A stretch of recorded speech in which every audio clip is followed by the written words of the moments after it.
So some of the students already wrote some questions. And then I imagine at some point, some of the students may also feel like jumping in and opening the microphone. So I'll start reading some of the questions we have here. So everybody watched.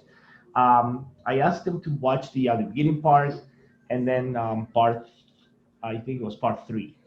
Mm-hmm. But before we go into the questions, I think it would be interesting for the students to know what got you, first of all, what got you interested in the topic of assessment? All right. Hello, everyone. I hope you guys are doing fine and enjoying your class at home and coffee or tea like Professor Mora is having right now. But for me, it's a pleasure to be here. Thank you, Professor Mora, for your invitation. Just as he said, we are colleagues and we are alumni from the same university in the States. And I think my first experience with language assessment was designing items for a proficiency test that is still a policy at Universidad Tecnológica de Pereira. For all students, before they graduate from their programs, they need to take a proficiency test. I see that some people are like typing questions in the chat, right? Yeah. We have several questions. I think it would be great if you could tell me what the questions are instead of me jumping around in my phone. Okay. No. I'll read the question. I'll read the questions. I mean, the opening question was this, and then I'll moderate the questions. Okay, because I saw a pop-up little window here. Don't worry. I got that covered. All right. I got you covered. And then so I had this partner. His name is Javier Vanegas. He works for Universidad Tecnológica de Pereira. That's because I'm a alumnus from Universidad Tecnológica de Pereira. I graduated from this university. And so during my time as a student, I was involved in designing items, designing tests for reading, listening, speaking, and writing. So questions and getting the materials, adapting materials for all of these. So it was more of an operational task, just you have a text, based on this text, design some questions for people to answer, that type of thing. And then when I was doing my studies, I also met the person who became my academic tutor in my academic life. Her name is Clemencia Gonzalez, and she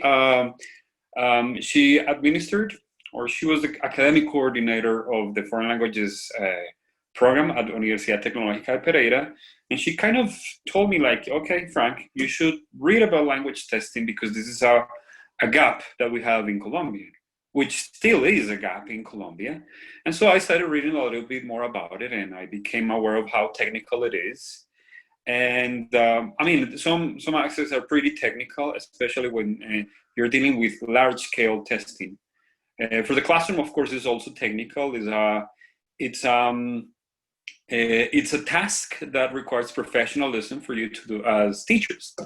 And so this tutor gave me like the push to pursue independent study on language testing and assessment. So initially it was language testing, and then it became language assessment. I became much more involved in reading about how you can do language assessment professionally in the classroom.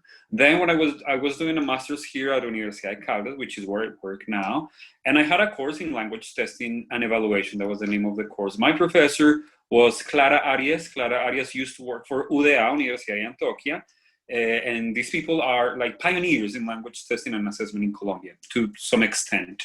So I had quite a big name as a professor in this master's, and then I became much more interested in reading, in going in depth into the abyss of language testing and assessment. And simultaneously, I was developing tests as a teacher myself for my language lessons, and also developing the proficiency test for Universidad Tecnológica de Pereira. So that's basically it. It was more of a technical thing, do the test, give me the product, and then I became interested in how to arrive at the product. But now I am much more interested in the intersection, how two aspects meet, how you as a language teacher can develop professionally by learning about language assessment. And that's my area right now. That's the intersection between language assessment and teachers' professional development. Yeah, thank you, Frank. I mean, I think for the students, it's always important to know to find out the trajectory, um, Mm, and I think I wanted to start with a question because, well, assessment is a topic that for some people it's very very interesting, and we do have some faculty members at the university who have done different things in assessment, and then some people just don't like it at all. I mean, we're just gonna like it's we have to do assessments because unfortunately the system requires it, but we're not crazy about it. So it's kind mhm, of you always have those camps when it comes to assessment. You got the enthusiasts who are really all about it, mhm. and I know, I was going to say as a note that I know two people from our university who are very into assessment. One is you, and one is another Colombian good friend, Alexis Lopez, who's also like, Right. yeah, and Alexis is also really into doing like language testing research. So it's always Yeah, yeah. interesting to He's actually a big name in the oh field. no, I mean, Alexis is really like he's all that. Yeah. So it's all, but it's always I think for the students it's important to know that our topics don't come from nowhere. That they come from somebody. There Mm, is a history, and as you said, there are influences. Like you mentioned Maria Clemencia, you mentioned Clara, people who really, in many ways, Maria Clemencia, people who basically built with some of the people that generation built the foundations mhm, of the work we do today on the different areas that we work on. And I mean, I think we can do the research that we can do today because of these pioneers, as you mentioned at the very beginning.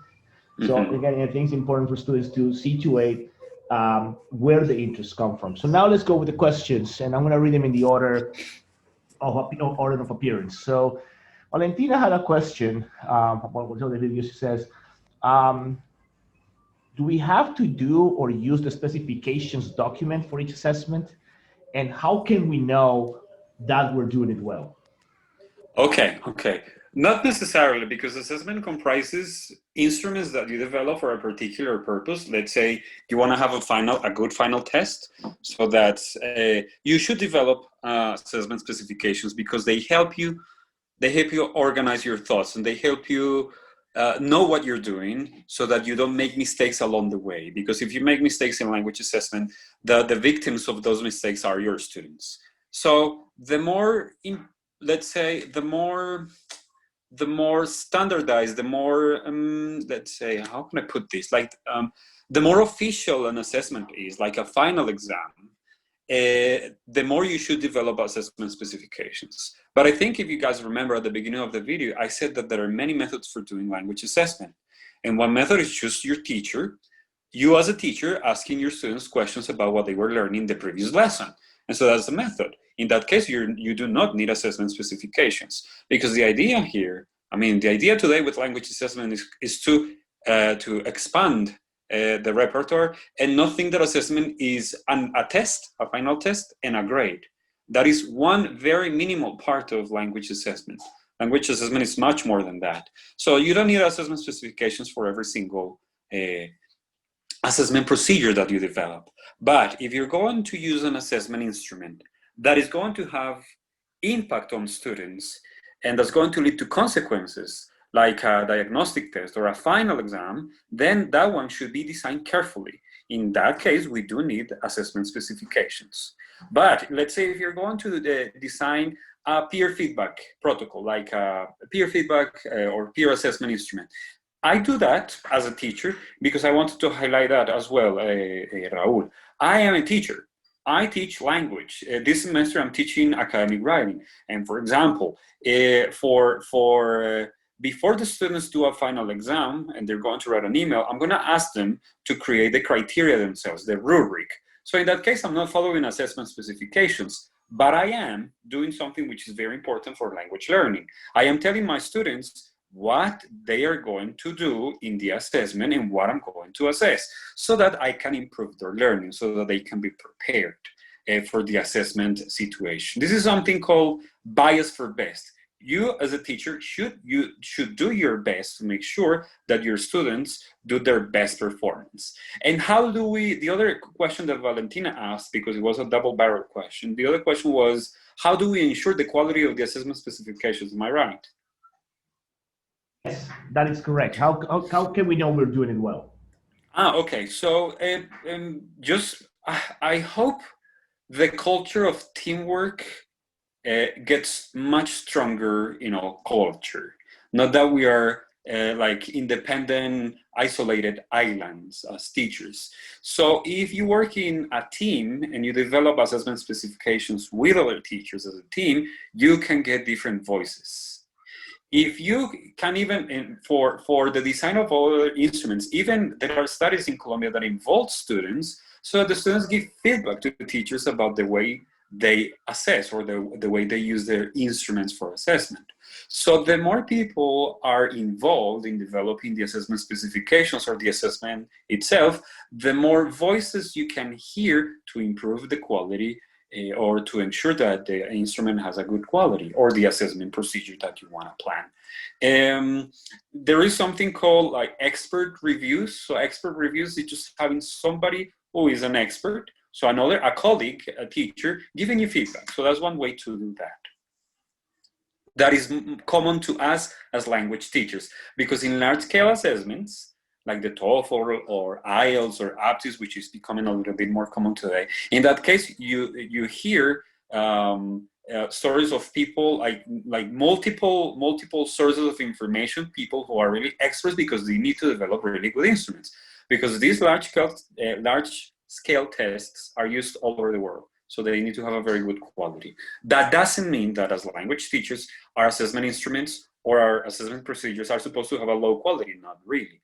So again, if you have colleagues who can give you feedback on what you do, that's fine. And this applies not only to language assessment, but if I have a colleague observing my lessons, which I'm assuming is something you have discussed in this class to some extent, I can become aware of things that I'm doing wrong. And if I am open-minded enough, then I can get that feedback from an observation, a teacher who observes my lesson. But then I can also get feedback from a teacher who's giving me feedback on an instrument that I want to use. Excellent. Yeah. So let's see. We have another question here, and I think it's also. I think you can touch into this, and the question from Camila, and she's asking: in the alternative assessment, did you talk previously with your students about the importance of feedback? Because they tend to be very subjective about that. Right. So what is the question itself? So the question is, yeah, if you talk to them, then how do you prevent? Because I mean, there's okay. Yeah, because there's that, and then there's another question here. About tradition. It's about assessment. So I'm gonna clump the two questions in there into this. So one is the question. I mean, the question about talking previously with the students and what you tell them, basically. Right. What's going on, and then Yuri wants to know this idea of how we can use as alternative assessment between students, so without their feeling offended, without their feeling hurt by the comments or the feedback. Right. Okay, that's a question that usually pops up when we discuss alternative assessment, and there is one way that I've used myself and that usually works pretty well. Is that, for example, last semester I taught the course that I'm teaching this semester, and I got some products from my students. So I used those products from last semester, and I use them this semester, so that the students give feedback to the products. So they give feedback to the writing, not to the person. Because when we do language assessment, we collect information about constructs, something that I emphasized in the video, about abilities, not about people themselves. In other words, I look at someone else's writing, or I give my students, just to contextualize it more, I give my students someone else's writing and they don't know who this person is. So in that case, I'm training my students to focus on the performance aspect of the assessment, the product itself. Once the students get used to giving feedback to an anonymous writer, in my case, because I teach academic writing, then they are readier, I would say, to give feedback to one another. They are familiar with the rubric, they are familiar with the things that they are supposed to give feedback to, and so they should be ready when it comes to giving feedback to other partners. I usually teach university students, and that is never the case, honestly, in my experience, because I don't present the peer feedback activity or assessment as something mysterious. I just present it as something from which they can learn, because evidence in the literature about language assessment states that when you give feedback to other people, you become aware of your own performance. So when you give peer feedback, it becomes a self-assessment exercise. And when I also, of course, with my students, I clarify the criteria. I give them the criteria, or we build the criteria together, and I ask them if they have any questions or any thoughts about the criteria. Because alternative assessment also welcomes students' feedback about the assessment itself. So it's very welcoming of students' voices, because when we do alternative assessment, and that's kind of a consensus today, is not the teacher's power, it's everyone's power in the assessment universe and in the assessment process. So one way to do that is called benchmarking. I look at somebody else's, I don't know who this person is, I look at their product, their writing, or their speaking if it's a recording, and then I give feedback based on the rubric that I have. So that's one way to do that. So definitely, if you're going to do alternative assessment, it shouldn't come as a surprise to students, like, oh, all of a sudden we're going to do alternative assessment. You prepare them, you open space for your students' questions and criticisms. You make sure, for example, this is something that I also said in the video, alternative assessment is usually not concerned with grades, because the grade, that's kind of everything boils down to the goddamn grade. Grades have power in educational systems. So if you involve students in giving grades to each other, then that can be problematic. But if you involve students in giving feedback based on clear criteria to each other, then that shouldn't be a problem, generally speaking. And definitely prepare them for that. Thank you. I think there's another question along the same lines of alternative assessment in students, and that's one for me. And she's asking, how can we make the students take the alternative assessment seriously, and not just as something to be friendly with peers? Okay. What I usually do, and what I have seen in other contexts, is that the assessment is not presented as an assessment. It's just presented as another activity, another teaching activity or learning activity.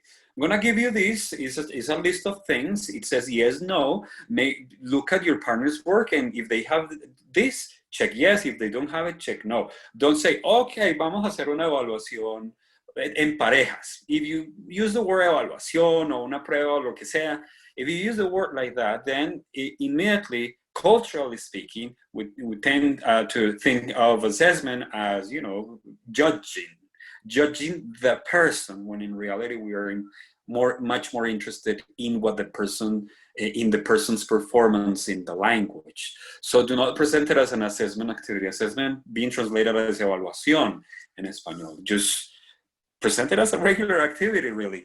And another thing is that another thing that I've done is that in addition to like strict categories like yes, no, my partner has this, yes or no, there's also space for questions. This is something that I've been learning. Students also want to give opinions that are a little bit beyond what the instrument requires them to do. So they want some space for them to write more opinions.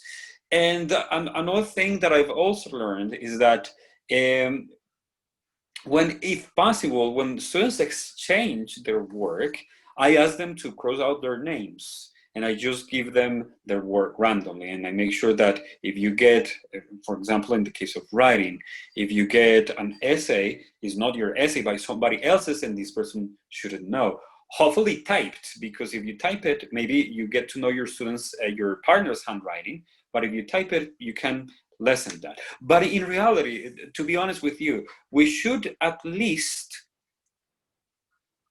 employ alternative assessment, so we build the culture of doing alternative assessment for the sake of learning, not for the sake of measuring or giving numbers to people, but for the sake of learning. And this is something that requires buy-in from your students. You're going to face some clash at the beginning, but it's just a matter of getting used to that. So there are techniques for that, like what I told you before about benchmarking. And also, I mean, you as a teacher, you are the professional in the classroom. So the way you paint this picture of alternative assessment really will have an impact on your students. My students are very aware that if they give feedback to each other, it's because they want to help each other learn or improve what they're doing. This has to do with a social constructivist aspect of learning. And also, if you ever, are in the task of teaching writing, getting feedback from other people is part of that procedure. It's part of the domain of writing. For example, Professor Mora and I, we have written and we have been rejected. We have been given feedback by other colleagues whom we do not know, and they don't know us because it's something called blind peer review, like double blind peer review. And so giving or getting feedback and even being rejected, even getting a lot of criticism on your babies, like your products, they are your babies, that's part of the process. So at the beginning, the first time I got rejected, it hurt, and then I brushed off my emotional being for a while, and then I realized that I needed to focus on the feedback, not on the fact that I was attacked. And this is a culture we need to build little by little. I think it's better to do something than do nothing regarding alternative assessment. And in the classroom, we experiment. So experiment with alternative assessment. If something doesn't work, just and find another angle, change it, and keep pushing, because the theory regarding alternative assessment is more than telling. It does help students improve their language ability. Thank you. Fact. Yeah. And about the rejection, yeah. Of course. I mean, do you remember the first time you were rejected? Oh, boy. I think all teachers need to be rejected at some point. I think all teachers need to send an article for publication and be rejected, because that builds character and it kicks our egos, which sometimes are a little high. And I think even getting used to the process of how reviews operate. I think it's important for students early on. So I would agree. I would wholeheartedly agree with that. There is another question here from Isabella, and she wants to know, how can I know what's the best method to collect information, and what things should I keep in mind when choosing it? Okay. So Isabella asked the question, everything we're doing today, and you guys watching the video of me talking about language assessment and explaining how to develop an instrument, is about improving something that's called language assessment literacy. Language assessment literacy refers to the knowledge, the skills, and the principles that you need for doing language assessment. So how to choose the best method for doing language assessment? Really, every construct requires a different method, and methods also are context dependent. For example, I can use a multiple choice test for reading comprehension, and that's pretty common. I mean, it's done, but I can also assess reading comprehension through just having my students read and then having a discussion. So the discussion becomes like the space for me to collect information about the reading comprehension. And I can even, for example, I'm kind of not a method, but more of a philosophical perspective, is that today, and I suppose you have discussed this in class, we can use students' multilingual repertoire, their multilingual competence for assessment. So instead of the typical multiple choice question for reading comprehension, I can have my group of students read a text in English or in the target language, and then we can have a discussion in Spanish. And that method, getting the discussion and asking questions in the discussion in Spanish, is telling me about the reading comprehension in English. So the best method is the one that really works for you. But there are cases in which, for example, a multiple choice vocabulary or grammar test is not very good. Grammar is better assessed through performance, through having the student use the grammar rather than tell you if this conjugation is correct, if this conjugation is incorrect. So in order for you to learn about methods for assessing the different skills, I would have to teach a course for that, really, but there are books that are specified for each skill. And there is a series of books by Cambridge University Press called Assessing Blank. So assessing reading, assessing grammar, assessing listening, assessing speaking, assessing vocabulary. So this is an art in itself, and it's a craft that we need to develop. And just like it's a question that many teachers ask, what is the best method for teaching a language? Same thing with assessing language. There is no best method. There is something called, have you guys read Kumarabadidelu by any chance?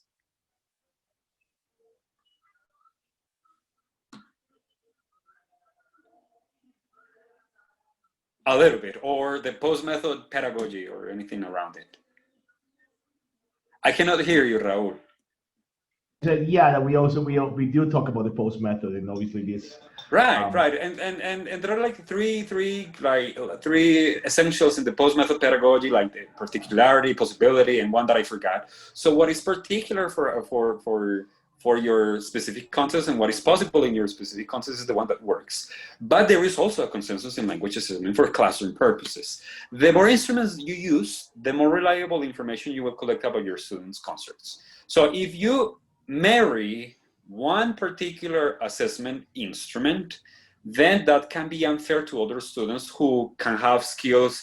For example, if you are married to true and false items, just to give you an example, there are other ways, and students should have the opportunity to show you what they are learning through different means and not just one. So one consensus is something called multiplicity. The more instruments and the more kinds of assessments that you use, the better.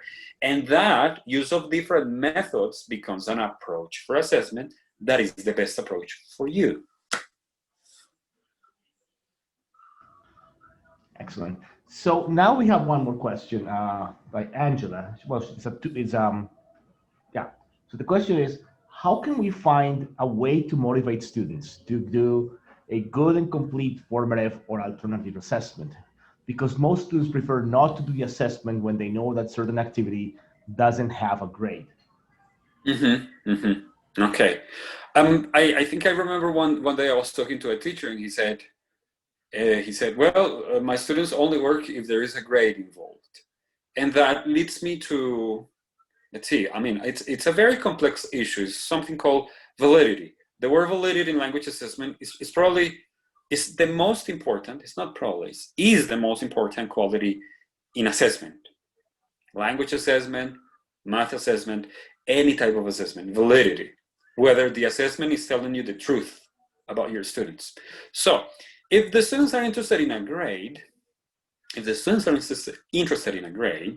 then let them know everything they need to do to get the grade. When you do an alternative assessment, you are preparing the student through learning about the language, through improving the language, so that when he takes an official assessment that involves a grade, he will be ready. So formative assessment can prepare student for an official assessment that is based on a score, because the score is supposed to represent what the students learn.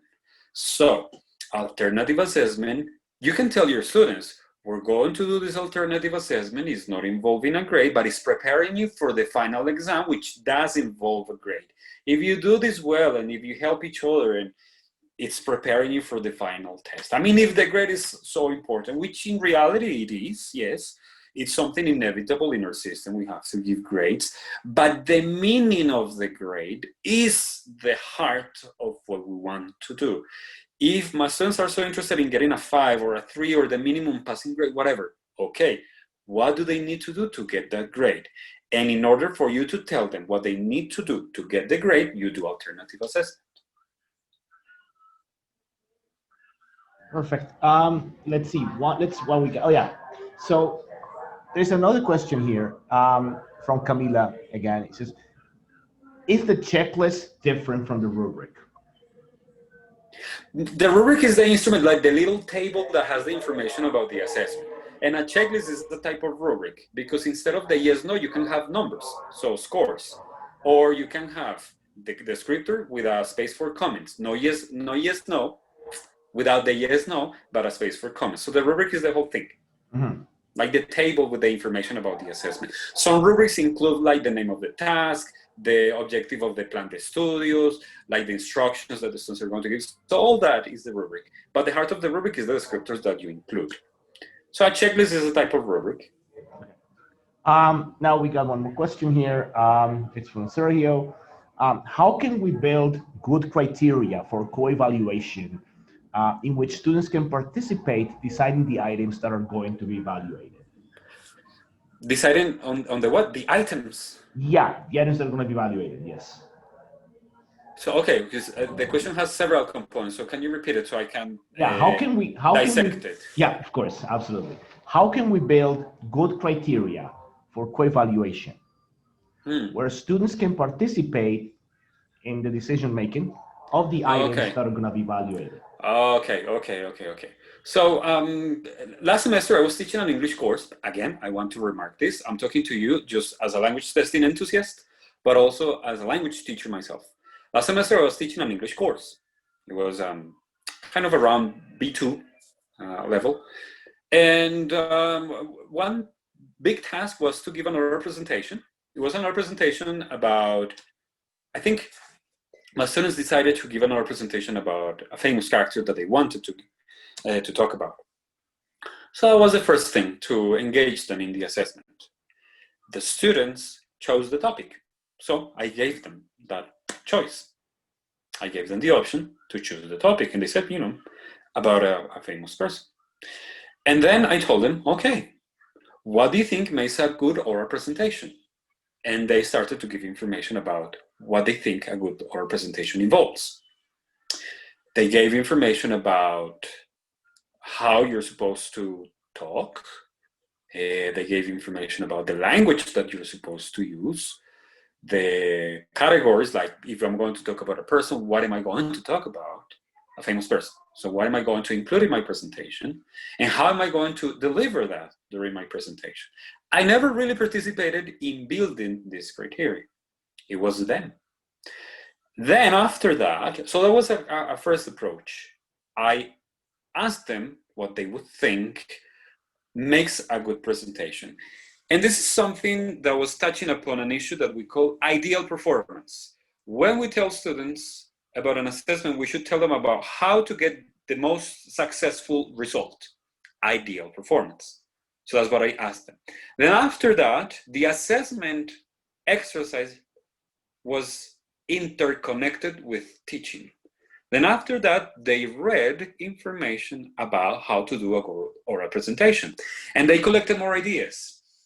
As they were giving me ideas of how to do a good oral presentation, and as they read information or watched, because it was a multimodal activity, they read articles or they watched YouTube videos, they started to complete a table or a rubric, as you will, with ideas of what makes a good oral presentation. So they were participants throughout the whole procedure of building the assessment. And then at the end, they had a rubric. Descriptors, okay. So like speaks in clearly enough voice. For example, just to give you an example, uses HD images, another descriptor. Everything was there. I never told them what to include. It was them. After that, we had a first draft. They gave an oral presentation, which was used as a rehearsal, and they gave feedback to each other based on the instrument that they built.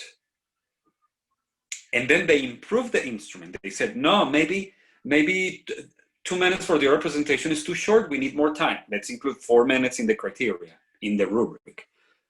And that's how the assessment process became part of teaching, part of learning, and led students to improve their speaking skills.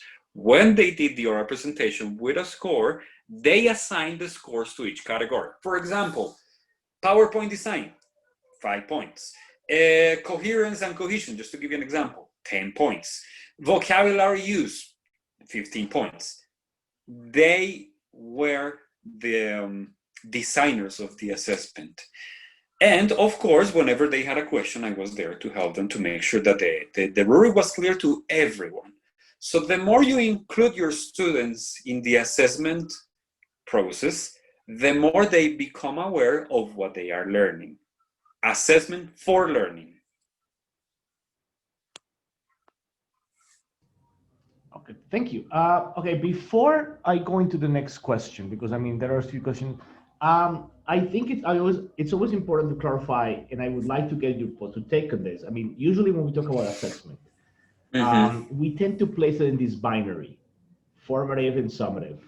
Right. So my first question is, how would you define those two? And second, how do you see the fact that people tend to put this always as a binary opposition?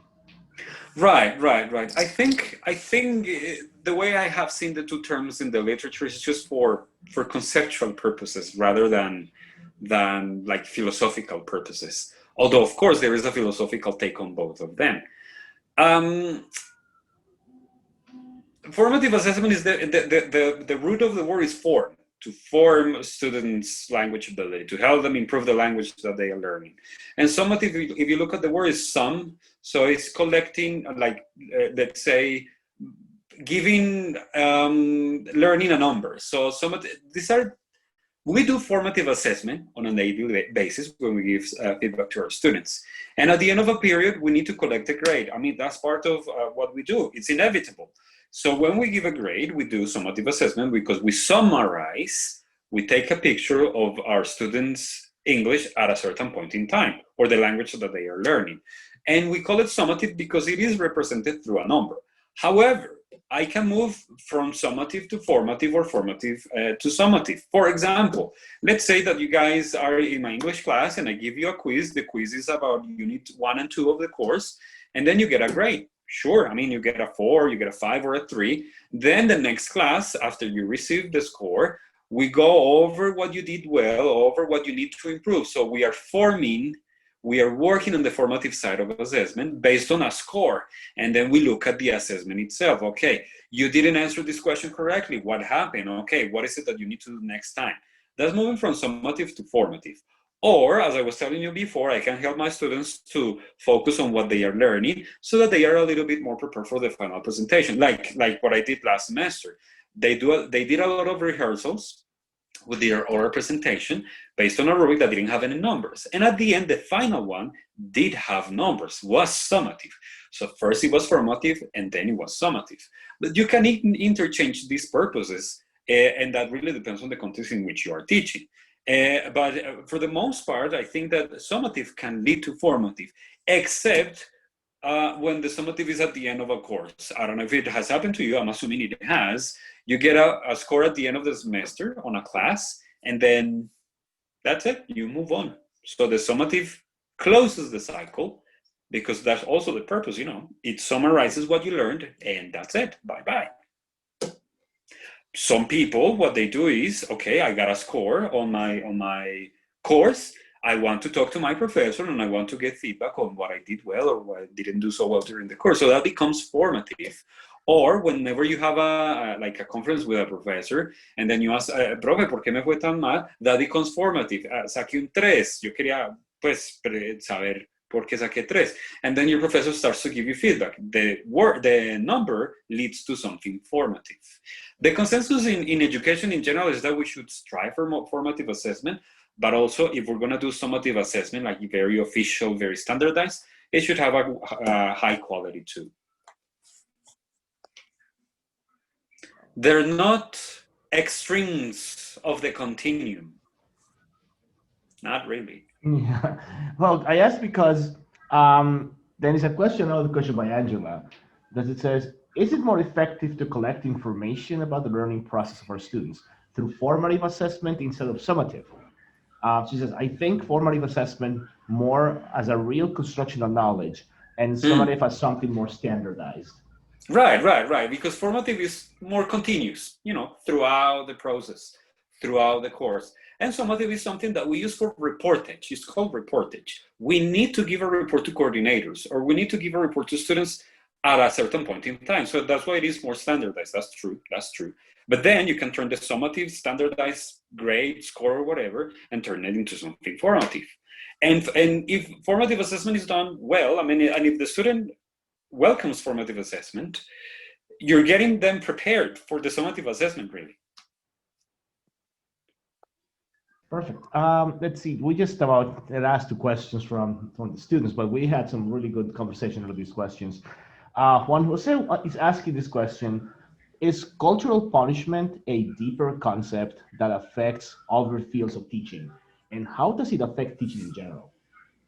Cultural punishment? Yeah. Just to contextualize that in assessment, I think that we have been victims of assessment procedures that focused on punishment. For example, I don't know if you guys, if it happened to you guys let me know in the chat because I think I can see it. Did you ever get a low score in a class, high school or university, for your lack of discipline? You were misbehaving in a class and they say, se está portando mal, 0. Did that ever happen to you? Let me know in the chat. I'm actually gonna chat. I'm gonna open the chat. Right, look, so it happened to Sergio, to Angela, VZ. Yeah, I can see that. Isabella. Valentina, Jose, Valentina, Right. Sergio, Isabella. So the grade was used, not to Juliana, wonderful. The grade was used as an instrument of power. Or, for example, one that is a little bit more controversial. You couldn't go to a test to your class. Okay, not in this class, okay. You couldn't go to a test and then your teacher told you, no vino, sacó 0, lo siento, no hay otra oportunidad. Did that happen to you, maybe? You couldn't go to a test and then you got a 0. Yeah, it's happened to you too. I mean, and maybe you had a very good excuse. And that's a dilemma. That's a dilemma because if you have a test on this date and it's a standardized test, it's a summative assessment, and you cannot go because you had an accident at home or whatever, and then you get a 0. So that 0 doesn't represent your knowledge or your skills. So in that case, the 0 is really representing your lack of attendance or something. So the score is used for punishment, for cultural punishment. And unfortunately, this is why many people have this negative feeling of assessment, because they think that assessment is a grade, which is not. That's one very small part. And that assessment is only to judge people, to judge the person, and to make you feel bad. Something that has also happened to probably all of us is when we're going to take an assessment, we feel anxious, and many people feel nervous, and many people block themselves because they're going to take an assessment. Fortunately, I am not nervous anymore of taking tests, but I do get anxious. For example, before I went to study in the States, before we went to study in the States, we had to take the TOEFL, and the TOEFL, I mean, it builds anxiety, and when you take it, you feel a little, well, you feel anxious. The last time I took the TOEFL, I was sick. I had a flu. It wasn't a common flu. And I wasn't so focused, so concentrated because of the flu, and that elevated my anxiety levels. But in the end, I mean, I did fine, because there is this mystery around assessment. I mean, lo vamos a evaluar, and that's it. It summons these negative feelings around assessment, unfortunately, and that's still something that lingers around education. And I think, okay, I'm going to give you a very specific example of something that happened to me in which assessment was used for punishment. I participated in an assessment. It was a discussion. And so my professor was taking notes on the things that we were saying in the discussion. It was in French, I remember. And so this professor was taking notes. Maybe that was the instrument, a little rubric, I don't know. And so I did well, you know, I participated in the discussion, and then I had a meeting because I was also a teacher at that moment. So I left the classroom. Then the next day, the professor told me, look, Frank, you did a very good job. You got a 4.5 in your speaking test. It was a speaking test, you know, in a discussion. But my professor told me, because you left the discussion without my permission, I'm not going to give you a 4.5, but I'm going to give you a 4. So that was half a unit, right? 0.5 that was taken down because I left. Not because of my French skills, my spoken French skills, but because I left. So the score was used as a punishment. And so the 4.5, which supposedly represented my spoken French, was lowered to a 4. But it was an external factor. It's something called score pollution. The professor decided to lower the score because of a personal belief, you have to stay until I ask you to leave. That was unfair. Today I know that was unfair, unethical, and invalid because it had nothing to do with my French level. So don't do that, guys. Don't do that. Give a score that represents your student skills, not something else. All right, so now we have the last question here. It's from Juliana. It says, do you think that the assessment can really check students' abilities? What happens when they are not well prepared, when they have personal problems, when they feel nervous? It is about students' willingness and students' abilities. Right. If you depend on one assessment instrument or one assessment moment, then that can lead to these consequences. They feel nervous or whatever. But if you embed different types of assessment procedures in your class, then you're collecting information from different angles. That's it. The more instruments you use, the more information you will collect about your students. But if they depend on one single instrument, like when you take the TOEFL, but TOEFL is a large-scale test. It's not a classroom test. You have only one opportunity. And in fact, when you take the TOEFL, you don't only have one opportunity. And I'm going to explain that a little bit more. If you guys have taken the TOEFL, just to give you a description, the TOEFL, the speaking part of the TOEFL has several sections. So in reality, you're taking like several mini tests because they want to increase the fairness of the assessment. If you have only one opportunity, maybe you feel nervous during that opportunity, you're not ready. But if you have two opportunities, that increases your level of confidence or increases your chances. If you have three, if you have four, you have more opportunities to demonstrate your skills. So the more opportunities I have to be assessed, formally, informally, alternatively, summatively, whatever, the more opportunities I have to demonstrate my knowledge. Which is why final exams that have a high percentage tend to be a little risky. Perfect. Well, right now we just covered the questions they wrote. Now it's gonna make sure last few minutes. If someone has a follow-up question or someone wants to has another question before we end this conversation, the microphone is still open and the chat is available. So and if they don't mind, I would like to see the humans behind the computer. So well, I mean, you can see me, but I cannot see them. I mean, if you don't mind, I have students this semester as well, and sometimes they don't want to show their face. Well, those of you, I mean, again, just for a quick moment, if you can turn on your cam, those who can, and again, no pressure. But yeah, no pressure at all. Right, so you can turn on the camera for 1 second or two, just to say hi to Frank.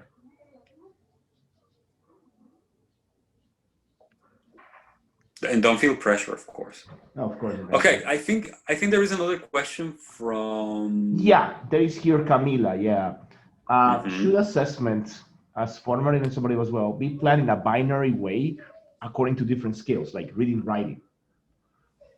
Okay, that's a big controversy in language assessment. Well, there is integrated assessments in which you have your student read something, listen to something, and then produce a piece of text. So if they produce a piece of text based on something they read and based on something they heard, then the criteria that you include should have information about what they heard and what they listened. So, but let's say for feedback purposes, it's more useful to focus on one skill, because it will be easier for you to tell your student, okay, you need to improve this particular aspect of your grammar, if you focus on grammar. But notice that, for example, when you do a writing assessment, writing includes grammar, vocabulary, punctuation, that type of thing. So you can either mix, and that really depends on the type of course that you're teaching. If you guys work for, let's say, what is a language institute that is common in Medellin? Colombo, maybe Colombo? Maybe. Yeah. I mean, do you guys live in Medellin? Okay. Yeah. Right. Okay. So, okay, at Colombo, you will need to teach based on a textbook and based on a syllabus or plan de estudios. And then that will give you ideas of what kind of assessments you can use, if you need to integrate skills or if you need to assess skills separately. That really, I mean, as you are studying in the licenciatura you're doing right now, you are building your repertoire of skills and your knowledge. And that should get you ready for when you are out in the real world. But also, context will definitely contribute to your assessment approach.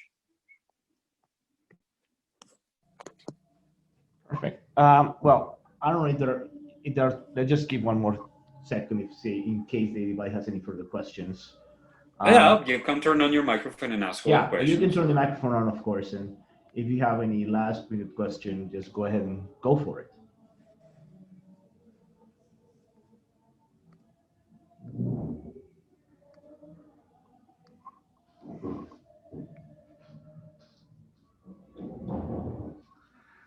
Well, I guess we're just got all the questions we have, and I really appreciate having you here, sharing your thoughts again, giving us some outlooks and some ideas about assessment. Because I mean, even though students do have, they mean there is a course in assessment in our program.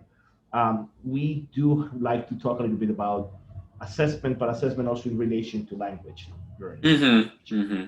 And now, again, having you and watching the webinar and having you here, I think it gives the students some really good ideas on how to think about the alternative assessments as an important thing, Right. because I think Right. sometimes we focus too much on standardized and the objective tests, and there are things about language that you cannot simply measure through traditional metrics, I mean, or traditional Mm-hmm. criteria. You have to be a little more open-ended, as I think it was Juliana was saying, that Mm-hmm. language performance, there are so many things that can affect it. And I think Right. assessment needs to reflect on the reality that there are multiple ways to perform with language. That's true. That's true. That's true. That's very true. So, Totally agree. At the end of the webinar, I just wanted to bring your attention to something, guys. At the end of the webinar, in the video, there are some resources for you to read a little bit more about language assessment from different angles. One of them is an online course that you can take. It's a free online course developed by language experts, especially in Austria. And it's a very friendly online course, which also includes a handbook that you can download and read it as a PDF. It's very friendly, but it really gets you ready for, like, the assessment task as teachers. So if you're interested at all, this course that is online also includes videos of people talking about the different skills or how to assess different skills and how to build instruments and all that. It's a friendly resource that you can use. So it's at the end of the webinar.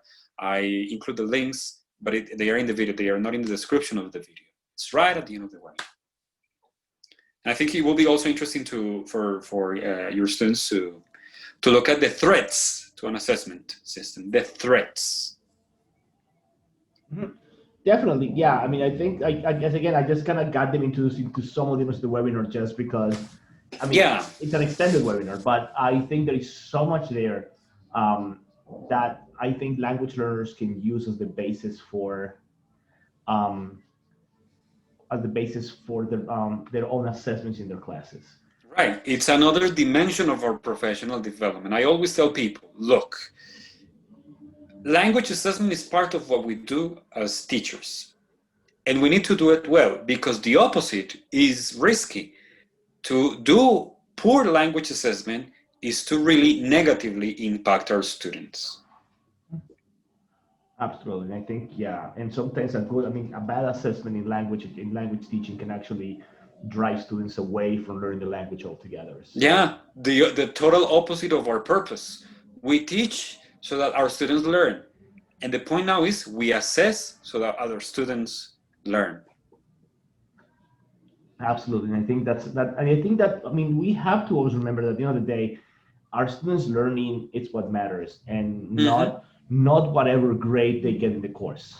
Because it's a regulatory procedure.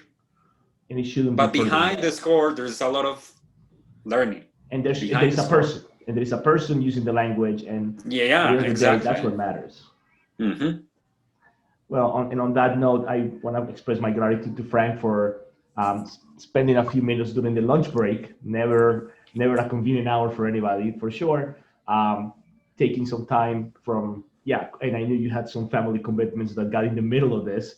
So my appreciation to you and the family for granting us the time to engage in conversation with you. I think the students got some good ideas out of this, and the video, I recorded it because I want to use it as material and I'll share it with you, so you can keep it as material for you. Okay. And thank you, everybody. I'll see you all next week for our continued discussion. Once Bye-bye. again, Frank, thank you so much for spending some time with us, and you have a very good afternoon. Same goes for everybody. Have a very good afternoon. Thank you again for the invitation, and I wish you guys success with your teaching and assessment experiences. Bye-bye.